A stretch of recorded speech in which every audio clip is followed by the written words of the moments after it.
Welcome to the Genius Factory. Enjoy the video. In this video, I will show how to make homemade soup. First, let's get started by building a strong flavor base.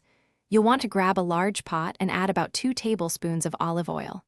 Then, sauté your aromatic vegetables like 1 medium onion, 2 carrots, and 2 celery stalks diced. Cook them over medium heat for about 5 to 7 minutes until they're nice and soft and smell absolutely wonderful. This simple step is crucial for a truly flavorful soup.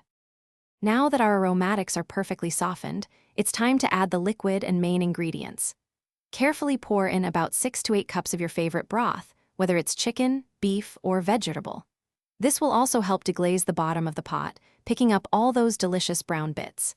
Next, add your primary ingredients, perhaps 1 pound of chopped potatoes, beans, or pre-cooked chicken. Make sure everything is well submerged for even cooking. With all your ingredients in the pot, it's time for the magic of simmering. Bring your soup to a gentle boil, then immediately reduce the heat to low. Partially cover the pot and let it simmer for at least 20 to 30 minutes, or even longer for richer flavor. This allows all the ingredients to become tender and their flavors to truly deepen. Don't forget to season with about 1 teaspoon of salt, 1/2 teaspoon of black pepper, and your favorite herbs. Finally, we're at the last step, tasting and serving your magnificent homemade soup. Before serving, give it a good taste and adjust any seasonings. You might want a little more salt, pepper, or a pinch of your favorite dried herbs.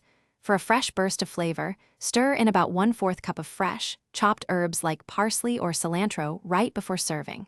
Ladle your warm, comforting soup into bowls and savor every delicious spoonful. Enjoy your culinary creation. Thanks for watching. If you found this helpful, don't forget to like and subscribe.